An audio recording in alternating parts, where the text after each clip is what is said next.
bem, são 8h13. Já voltamos com o Folha no Ar, ao vivo aqui pela Folha FM, ao vivo também no Face, no YouTube, no Instagram. Você acompanha as imagens deste programa. Daqui a pouco ele vai estar em podcast, editado aí para podcast, né? E aí você vai poder ouvir na melhor hora do dia também. E logo mais, reprise na Plena TV. Voltamos no oferecimento de Proteus, Unimed Campos, Laboratório Plínio Bacelar e Vacina Plínio Bacelar. Tem uma previsão do tempo hoje para calor em Campos. 30 graus de máxima, 17 de mínima. Agora faz 20 graus com sol aqui no centro da cidade. Hoje estamos conversando com a Elis Miranda, professora da UF Campos, e é uma co-gestora, uma colaboradora. Esses termos assim são interessantes, mas eu acho que essas pessoas que se dedicam a ajudar a manter a nossa cultura, fortalecer a nossa cultura, eu fico muito preocupado em não é adjetivar, mas é de classificar e falar assim, colaboradora é tão pouco, na minha opinião. Eu acho que é uma lutadora aí pela cultura, né? Pela nossa história, pela nossa tradicional e riquíssima, né? Cultura e história que nós temos. Tinha um comentário até aqui, e também estamos conversando com o Giovanni do Nascimento, que é diretor de cultura da UENF, é professor e diretor de cultura da UENF. Tem um comentário aqui, Edmundo Siqueira, que está na bancada com a gente, sobre essa questão de cinema. Ainda a gente vai voltar, mas só para registrar o comentário aqui. O Renato Carvalho de Oliveira está sempre acompanhando, sempre ouvindo a gente. Ele disse aqui, sempre que passo na 28 de março, vejo o Cine São José, que ainda está de pé ali, né? Tem um quer dizer, está de pé o prédio, né? Tem um antiquário até legal ali. Já comprei coisa lá. Sempre que passo, então, na 28 São José, e vejo o Cine São José e fico imaginando como poderia ser legal reativar as histórias daquele lugar. Sem dúvida que seria muito, super, hiper legal. Se é possível, viável, enfim. Recuperar a história, sim. Recuperar o contexto, sim. Sempre agora, necessário. Recuperar aquele prédio como cinema, aí é uma relação, né, do proprietário, porque é um prédio privado. Também nem sei se é tombado, se não é. Não Acho é. que não, né? Não é, não. E uma relação com o poder público, né? Então, nós da universidade podemos reconstituir a memória daquele espaço. Isso sim. Sim. E a dissertação do professor Joilson faz isso. Ele conta um pouco da história de cada uma dessas salas de cinema, na área urbana e nos distritos. Eu acho que vai chegar um momento que a gente vai assim... não sei, a nossa geração vai passar naturalmente, mas essas novas gerações vão ter que se decidir aí se vão ficar nessas telinhas para sempre. Eu acho que isso assim, foi quem que trouxe aqui toda a transição que o mundo vive, ela é assim muito aguçada, ela aguça muitas pessoas. Como é essa transição para a tecnologia agora? Eu estava vendo uma pesquisa que o Jornal Globo está na capa do Jornal Globo, no site do Jornal Globo, 20 nomes mais lindos do mundo que a internet artificial, que a inteligência artificial escolheu. Rapaz, eu vi os 20, deve ter uns 18 muito feios, na minha opinião.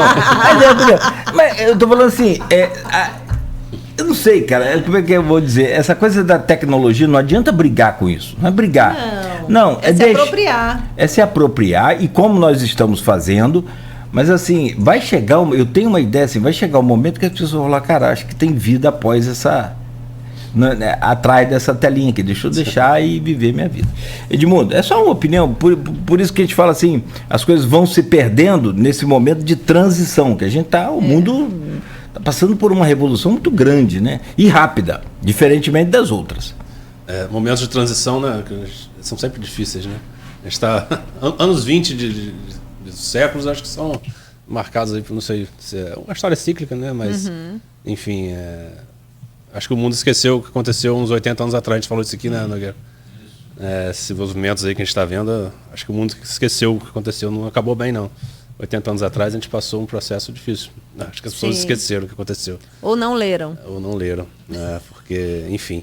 E até falei também a Sarah Connor, né, naquele filme, tô falando de cinema, né, do Exterminador do Futuro. Eu vi um meme esses dias, ela falando assim, tô vendo você conversando com inteligência artificial. Acho que a consequência não é muito legal também não, se as máquinas, né, forem assumir alguns lugares nossos. Mas é como o Elis falou, se apropriar, né, das ferramentas, né. E lembrar que é a gente que produz, né? São os seres humanos que produzem essas máquinas, que programam essas máquinas. Existe uma programação e é feita por uma pessoa. E cada época histórica, cada contexto histórico tem suas ferramentas, suas dificuldades, né? Exatamente. A gente tem que saber lidar. A gente é refém do nosso meio, né? Infelizmente, nossas condições materiais, né? Senhorzinho barbudo falou isso no século XIX, né? Que a gente é sujeito aí dessas relações. Eli, a gente estava falando no intervalo sobre a grande capacidade de Campos em produzir bons artistas, né? Campos no Brasil. A literatura, que é mais minha área, literatura, estava lembrando do Adriano Moura, que a gente ouviu aqui, que lançou um livro recente, né? A gente ouviu, né, Nogueira, entrevistou ele aqui. Um artista também, porque a literatura também é arte, né, claro? Inocência dos Mortos. E tem uma relação aí do filme, do livro dele, do Invisíveis, não é isso? Sim, em 2021, né, acho que durante o Festival Doces Palavras, a gente teve houve uma mesa que falava sobre cinema e literatura. E o Adriano estava presente, e é importante que a gente fale, né, como também Adriano Moura, Fernando Rossi, né, que são produtores, são criadores, são artistas regionais, e que trazem pela literatura, né, as representações da cidade e transmutam para o cinema. Então, um dos filmes que nós exibimos no Cine Darcy, O Homem do Cachorro, que é inspirado em um dos contos desse livro, do Adriano Moura, Os Invisíveis. E a gente faz uma exibição muito bonita, né, com a presença deles lá na sala de cinema, com a presença do roteirista.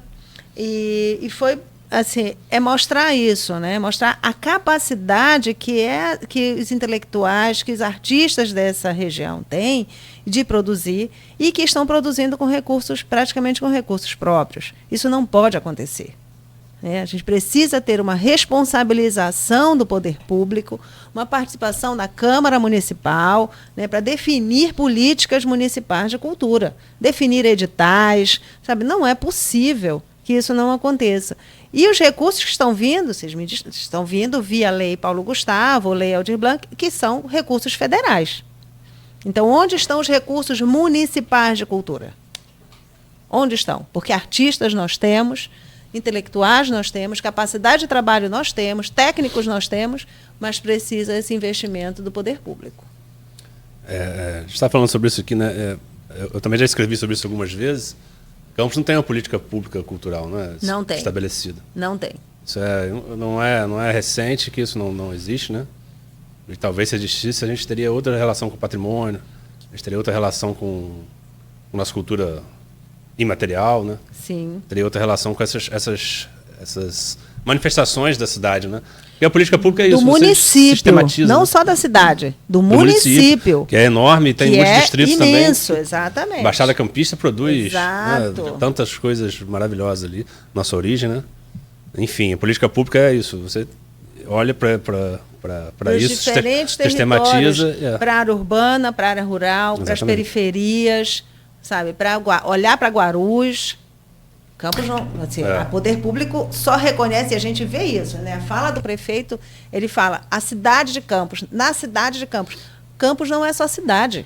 Campos é um município imenso, é o segundo maior território nacional, e com uma área rural imensa, com periferias imensas, e que se a gente não tiver essa preocupação de reconhecer o que existem nesses territórios, culturas que existem nesses territórios, eu não vou falar de outras áreas de conhecimento, das culturas que existem nesses territórios, o município perde. Não.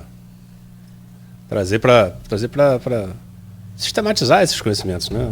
Como política pública. Nós temos isso, gente. As universidades já fazem isso. Pelos projetos de extensão, peguem a lista dos projetos de extensão que acontecem na universidade, eles são territorializados. Agora, as pesquisas realizadas nas universidades são territorializadas. Nós temos essa sistematização, ela já existe. Há mais de 30 anos com o ENF, pelo menos. Aí volta naquele negócio da cultura não dá voto, que eu falo aqui, mas que tira, né? Mas o professor falou agora há pouco, o Giovanni, que a gente tem que ir para além do poder público. E eu acho isso legal, mas aí encontra-se outra dificuldade, que é o setor privado. Sim. Que tem no incentivo aí à cultura um respaldo muito grande. Mas você sabe qual a dificuldade? Eu conversava com alguns empresários agora, sempre a gente conversa, é minha vida, né? Tem que estar... A gente é publicitário, faz propaganda, vende propaganda, então tem que estar conversando com os caras. Cláudio, às vezes você fala lá que a gente quer fazer, e de fato é muito complicado. Pode ser empresário no Brasil, gente, não é brincadeira. Ser MEI no Brasil não é brincadeira, né? Pergunta para quem é. Do nada sai um negócio ali, você consegue ver por acaso, os MEIs tem até dia 30 para fazer a última declaração. Se não fizer isso aí, vai não sei o que declaração é essa? Nunca aconteceu, não. Foi aprovada mês passado, a partir de agora tem. Então, assim, um negócio muito, muito complicado no Brasil. A quantidade de leis que tem no Brasil, assim, tinha que ter lei para proibir lei. Mas vamos lá, o empresário fala, sabe o quê? Que é tão difícil, complicado você fazer uma doação para a cultura e abater no imposto de renda, que ele prefere fazer o imposto de renda direto e dar o dinheiro para o governo. Olha que situação, né? Assim, ou seja, você falou que ia montar um escritório, um biombo, acho que você falou assim, né? Cara, biombo, não sei se eu ouvi biombo, eu ouvi biombo, eu não sei, perdão. Você falou o que é sei lá, um escritório, um espaço. Um espaço, Não, mas, cara, assim, eu acho que deveríamos pensar.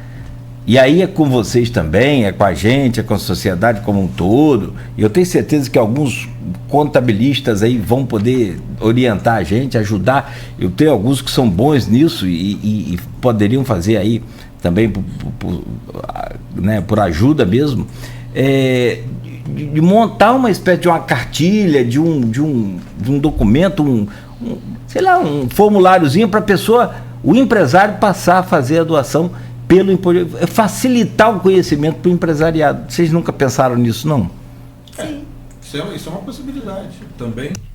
Isso, aliás, isso é uma das ações que está prevista. Mas aí eu acho que tem uma questão também muito importante, sabe, da gente pensar com relação à maneira como as indústrias, etc., por exemplo, se relacionam aqui com a sociedade, sabe?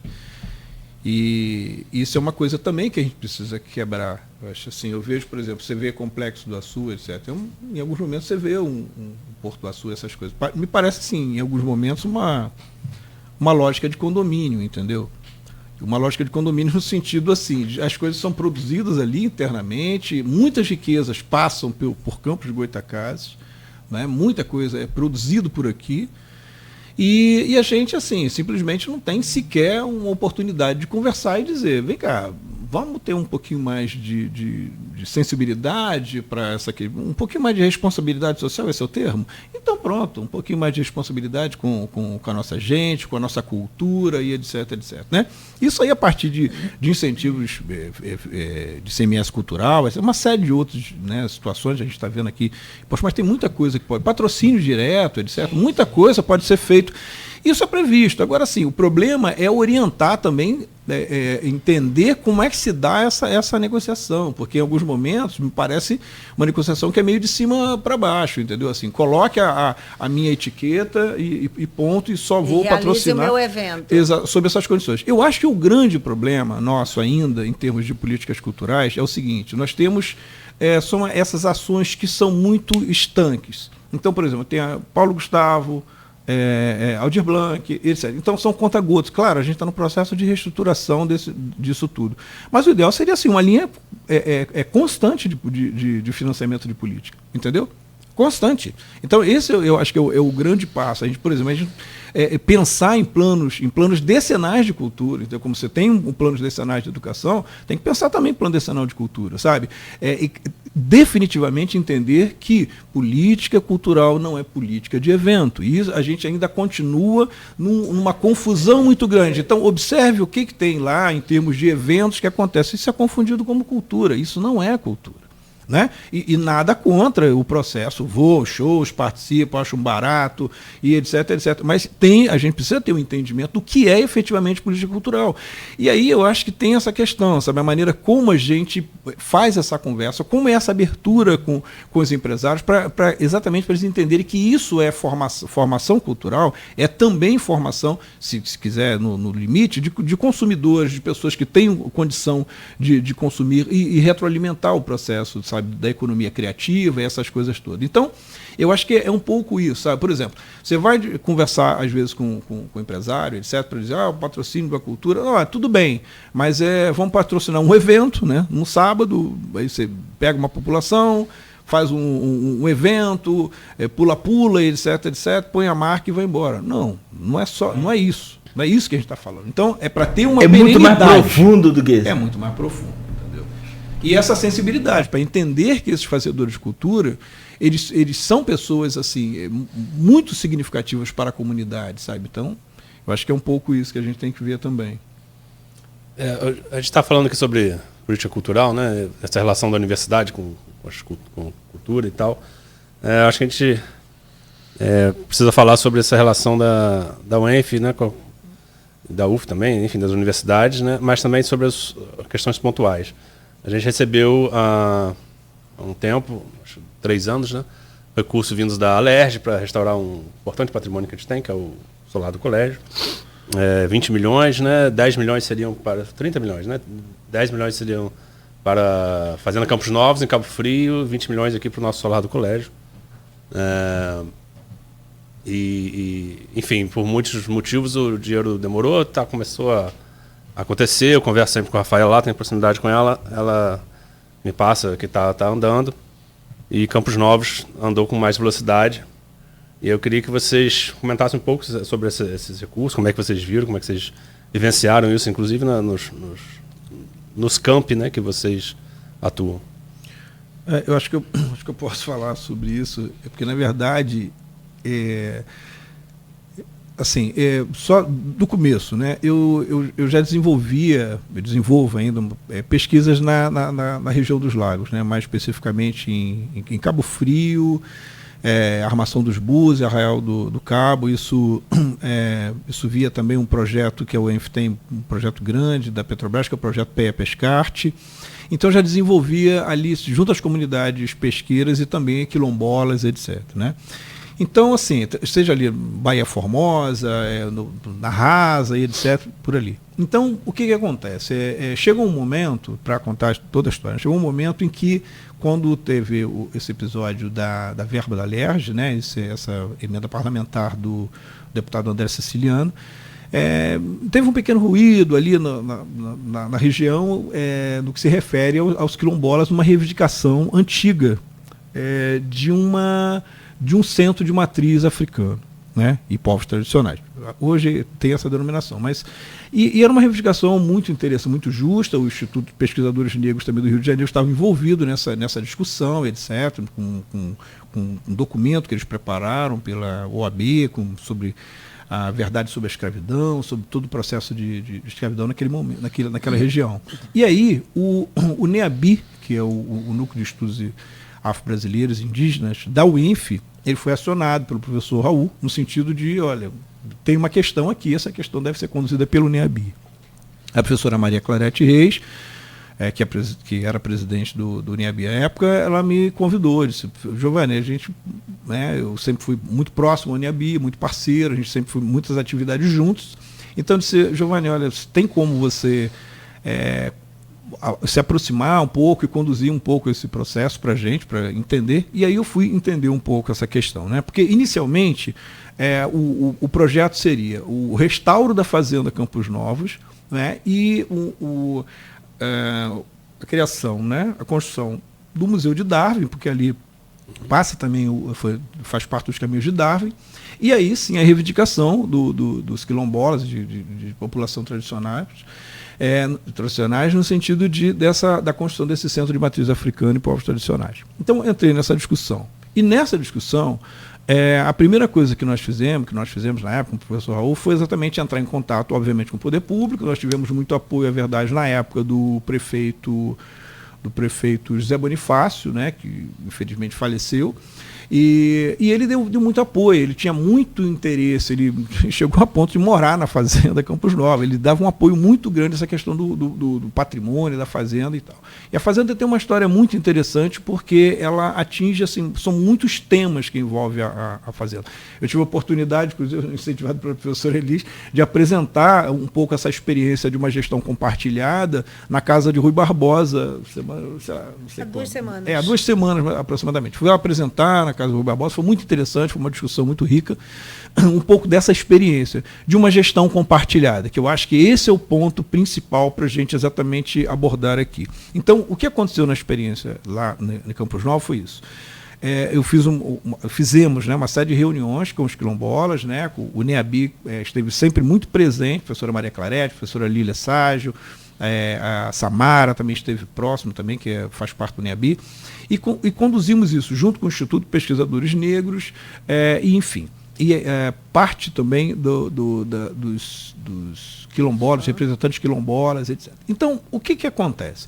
Nós fizemos também uma aproximação com o IFAM e com o INEPAC. Então, nessa junção, veja, o que acontece? Você tem ali, de um lado, todo esse processo, sim, aí obedecemos todo o trâmite que deve ser feito. Obviamente que isso causa uma morosidade. Se você quer fazer as coisas tudo certinho, etc., tem um tempo para isso. Então, processo licitatório, as empresas, boa parte dessas empresas eram empresas que já tinham experiência e muito a credibilidade junto ao IFAM, INEPAC, etc. E essas empresas, a empresa hoje que está tocando a obra e tal, enfim, está um trabalho muito bacana, um trabalho fantástico, etc.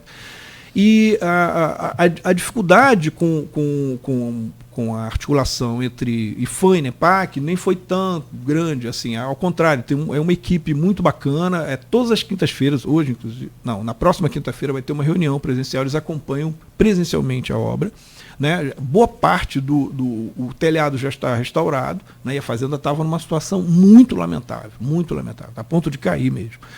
E aí conseguimos restaurar o telhado e agora já está num outro processo. Agora veja, uma coisa interessante, o restauro ele não é uma reforma, não é uma construção de casa. O restauro ele implica numa série de situações. Então, por exemplo, você tem uma ideia, a empresa ela vai assim, tirando, né, assim, descascando, né, vamos dizer assim, a parede, e ali encontra, por exemplo, uma referência de uma arquitetura, por exemplo, francesa. Aí eles põem um quadrinho e faz aquela referência. Depois a portuguesa, e até mesmo de matriz africana, né, com aqueles.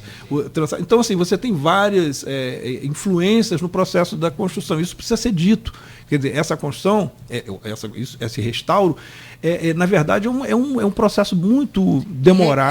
Reconstituição de contextos, reconstituição de técnicas, reconstituição de conhecimentos. Né? Isso, exatamente. Então, isso é um processo assim, que realmente é demorado. Por quê? Porque é retomar o passado e, ao mesmo tempo, dar essa sequência, né, no que tem que ser dito. Então, o que acontece ali na Fazenda Campos Novos? Ela está bastante avançada, né, e a ideia agora é já conduzir o processo mesmo do Centro de Matriz Africana e povos tradicionais, né, e aí, enfim, dar sequência a isso, né? Também irá funcionar uma escola de extensão da UENF lá nesse lugar. Mas eu acho que é isso, eu acho que é o desafio de você conciliar muitos interesses, né? É o caso do poder público junto com a comunidade e agora, por exemplo, sob a supervisão de IFAM e INEPAC, eu acho que é o caminho correto para mexer nesses empreendimentos. É fundamental, assim, entender quem é que pode nos supervisionar. Então, isso é o que acontece. Aliás, tem uma notícia muito boa.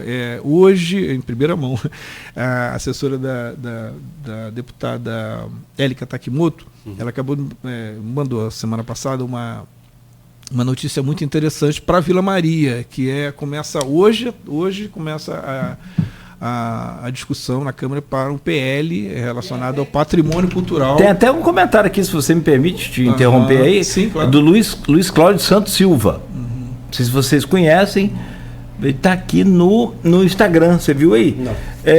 Foi anunciado um PL, é um projeto de lei, né, de autoria da deputada estadual Élica Takimoto, que trata de tornar a Vila Maria patrimônio cultural do estado do Rio de Janeiro. Isso começou lá na gestão da professora Priscila Castro, como diretora da casa, e na gestão do professor Raul Palácio, como gestor da UENF. Então, é tudo lento, né? Sim. E aí, eu acho que agora o professor Giovanni está colhendo também esses frutos, né, da gestão passada. Todos nós vamos colher, porque, na verdade, como eu digo, o processo, a cultura, ela é processual. Então, quer dizer, por exemplo, veja, já uma formulação lá atrás do Zé Américo, que passa por tantas pessoas, professora Priscila, né, com sua contribuição, e agora a gente vamos comemorar isso, vamos comemorar juntos, porque realmente foi um processo muito complexo. A gestão que me antecedeu,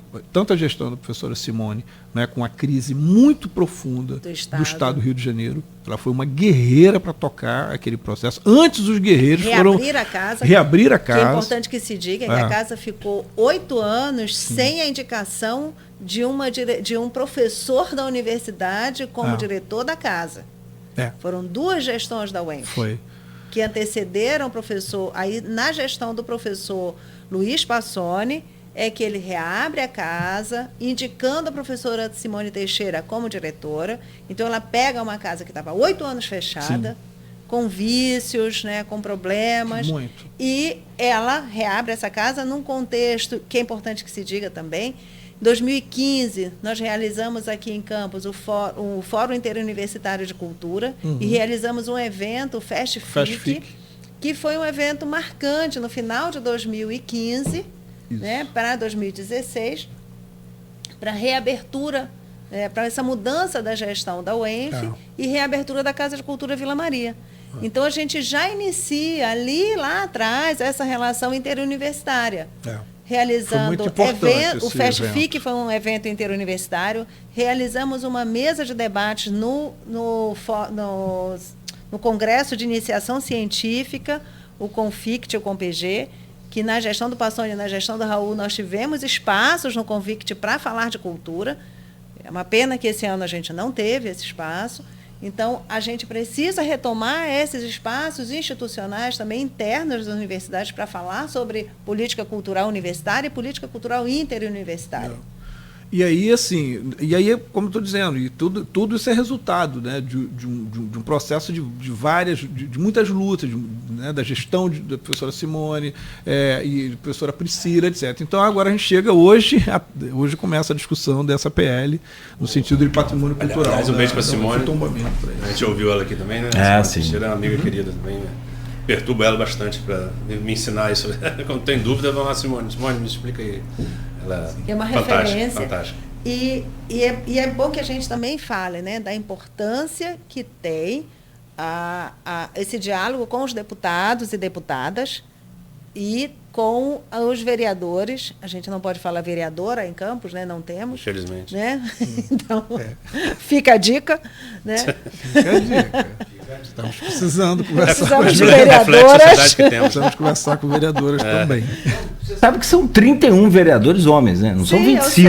Eu sei. Não são 25 só. São 25 cadeiras. 6 foram caçados, agora tem 2 meses, e 6 entraram. 6 homens. Então são 31 homens. Sim. Mas, um apelo para as próximas eleições. Existe uma perspectiva boa, né, desse ano, eu acho mudar que isso, mas... Até por conta desse movimento, né? Por conta dessas cobranças, de tanta gente falar aqui. Não mulher dominatrix, mas mulheres que sejam realmente comprometidas com a sociedade, com as comunidades. Exatamente. Gente, deixa eu começar a agradecer vocês aqui. Sim. Dizer que... Edmundo? Só pedir está encerrando aqui o programa, né? Tá acabando. Mas vai ter um festival de você estava falando aí sobre o festival de jazz blues, não é isso? Na Vila? O festival de jazz em julho, início de julho, eu acho que 5, 6 de julho, mas já tem bastante propaganda por aí. E a ideia desse festival é um pouco assim, por exemplo, é curioso como a quantidade de músicos, né, artistas de Campos, assim, que são excelentes, estão tocando por aí afora, fazendo trabalhos maravilhosos, com tantos artistas, né? Por exemplo, o Rômulo que vai tocar com a gente aqui, ele toca com Maria Bethânia, toca com Gal Costa, com todo mundo, né? Tocava com Gal Costa, fez shows com tanta gente bacana, e vai fazer aqui com a gente também, né? Aí são muitas atrações, né? A gente está meio que repatriando assim alguns músicos, né, que estão fazendo sucesso por aí afora, em outros lugares, em outros festival de jazz por aí afora, em São Paulo, não sei aonde, e a gente está trazendo esse pessoal. Eu acho que vai ser um evento muito bacana, vale a pena acompanhar. E de formação, não é só um evento festivo, né? Mas exatamente, evento de formação. Muito bem, Elis. Olha, é importante que assim, uma marca da Vila, né, que a gente tenta, né, independente de todo esse processo de gestão, a gente sempre marca assim, a Vila é um espaço de formação. Então, assim, por exemplo, no Ressaca a gente já fez isso, né? Foram várias oficinas no sentido a oficina do Festival da Canção que nós fizemos também online, né? UF, IF, UENF. Exatamente, todo esse processo formativo. E no jazz a gente vai ter isso também, entendeu? Vai ter uma salinha com documentário sobre jazz, um looping, vamos ter uma mesa para discutir, falar um pouco sobre jazz, essa coisa toda. E aí, claro, à noite, né, a gente vai se deliciar com aquele espaço maravilhoso. Não sei se você já tem isso no horizonte lá, se já fizeram também, assim, sinceramente não tenho esse conhecimento, mas botar uns telões ali para exibir filmes na Vila Maria, ali na área externa, ou na própria UENF, né? Seria bacana. Eu fico pensando ali, não sei se a estrutura, como é que fácil montar isso. A gente pensa. É difícil, né, montar isso. Mas a gente precisa de recursos, né? Precisa de apoio de empresários, de empresas que estão localizadas em Campos, mas são empresas internacionalizadas, de empresas que estão localizadas em Campos, explorando a água de Campos, explorando a energia de Campos, explorando o trabalho dos trabalhadores aqui, e que não devolvem como deveriam para a sociedade, né? Então, nós precisamos do apoio, não é só o empresariado, o comerciante local, esses nos apoiam com as suas presenças, etc. Mas as grandes empresas. Onde está a responsabilidade social efetiva dessas grandes empresas? Não. E para isso precisamos dos vereadores e deputados, para também nos colaborar com a gente. Só mandar outro abraço, outro beijo aqui para outra amiga, Ana Paula, da Record, lá, que apresenta da Record da concorrência, mas a gente tem que falar, né? A colega jornalista, muito capacitada, querida, falando que o namorado dela vai tocar lá, o Vitor Vieira. Vitor Vieira, isso mesmo, é um baterista fantástico. Ela falou, está contando aqui a história dele aqui, realmente o cara viajou o mundo todo, tocou com Luiz Melodia. Não, sim. São essas pessoas que a gente está trazendo para o Festival de Jazz. Então, assim, vai ser muito bacana. Tá falando aqui, vamos... As trocas vão ser muito boas. As trocas musicais, de conhecimentos, eu acho que essa capacidade que a gente tanta coisa que a gente tem, né, aqui, precisando ser trazida para a gente conhecer o grande público, né? Que bom que iniciativas assim estão acontecendo. Que o próprio campista, né? Pois é. Apresentar campos para os campistas é a dificuldade que a gente fica... Isso é importante. É o que eu falo e defendo, não que seja só nos bancos das universidades. Eu defendo que seja lá nos bancos das escolas municipais. Sim. Lá desde a creche. Mas o pessoal não faz. A gente faz. Os não, vocês podem estar fazendo, mas para criança não existe hoje uma coisa. Os projetos de extensão das universidades públicas têm eu vou usar um termo, tem uma penetração territorial importantíssima.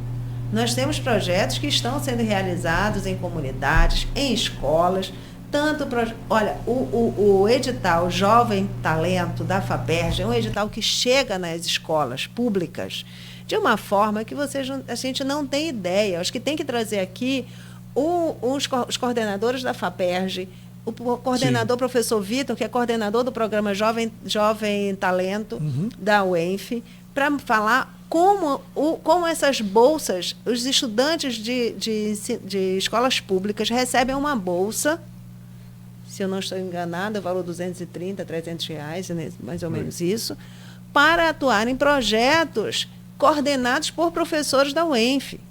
Então, nós temos o projeto Arduinas, que está em Poço Gordo, que está em Travessão e está aqui em Barcelos, a escola técnica, aqui do lado. Mas esse é só um projeto. São inúmeros os projetos de extensão, de pesquisa, de bolsas de jovem talento. Então, há sim uma penetração imensa da universidade nas escolas públicas, municipais e estaduais. Isso é muito importante que se diga. Das 3 universidades públicas, e existem universidades privadas que também têm projetos importantes dessa natureza que estão nas comunidades.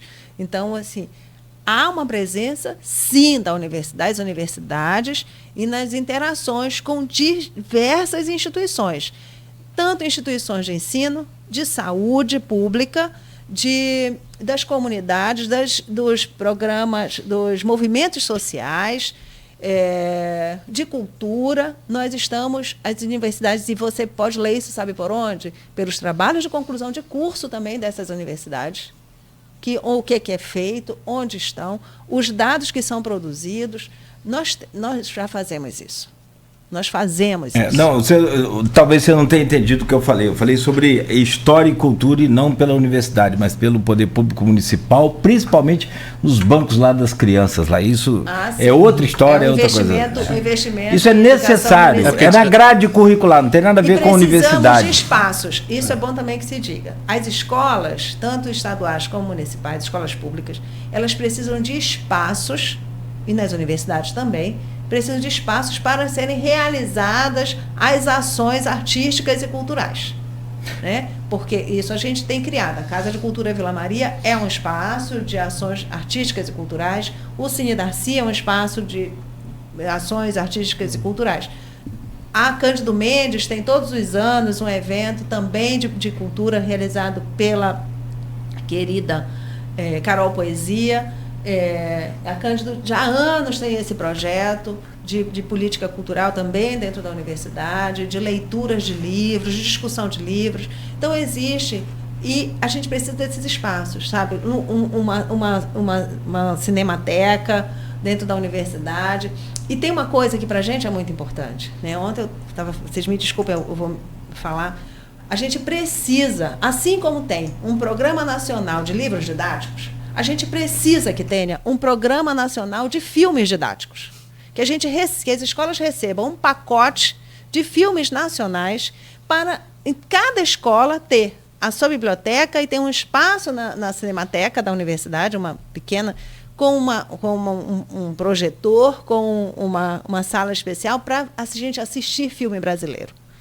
Então, isso é um desejo, e que, quem sabe, a Fundação Cultural, a Comissão de Educação do município não compre um pacote de filmes e distribua nas escolas públicas para que as crianças e adolescentes assistam filmes nacionais. Boa. Muito bem. Meu caro Giovanni, muito obrigado pela sua presença. Foi um prazer recebê-lo aqui.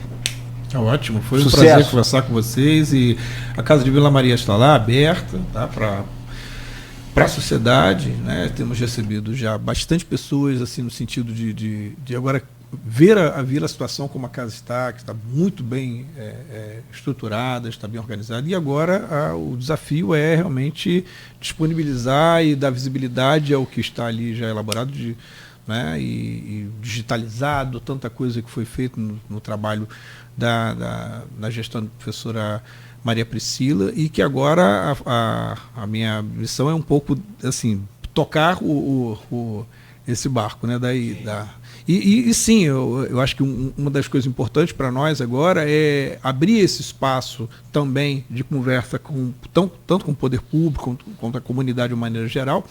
E estou apostando bastante nesse espaço de interlocução sobre as políticas culturais da cidade, entendeu? Acho que a casa ela tem que ser isso, entendeu? Um espaço para discutir política cultural, para formular política cultural, entendeu?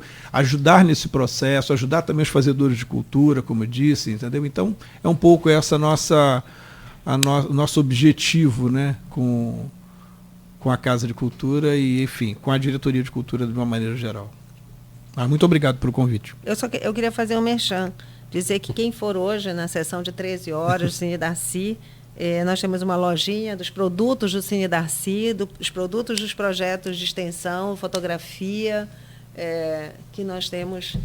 Então, quem for hoje puder colaborar, né, porque comprando esses kits, né, chaveiros, bolsas que nós temos, nos ajudam a manter também o projeto. Professora, muito obrigado pela presença. Bom dia, tudo de bom? Bom dia. Edmundo Siqueira, meu caro, muito obrigado também pela presença. Amanhã estaremos de volta. Amanhã já é sexta, fechando a semana. Está aqui com vários comentários, o pessoal falando dinheiro tem, disponível, não chega na ponta.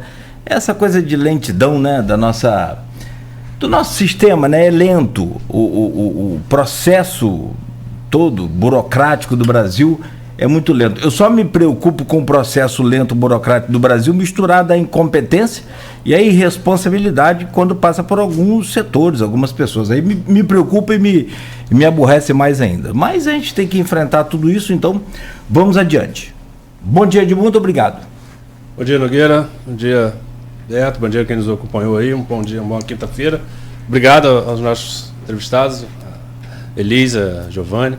A gente tinha muitos assuntos para falar, né, de outras coisas, mas a gente tem um tempo. A gente volta, convida a gente de volta, que a gente vamos voltar. Que a gente volta. Opa. E a Vila, estamos à disposição. A Vila, como eu falei, eu tenho uma relação com ela de muito pessoal ali, gosto muito, enfim, é um patrimônio da nossa cidade muito bonito, muito relevante. Estou te esperando lá para um café. Vamos lá. Opa, gente, obrigado.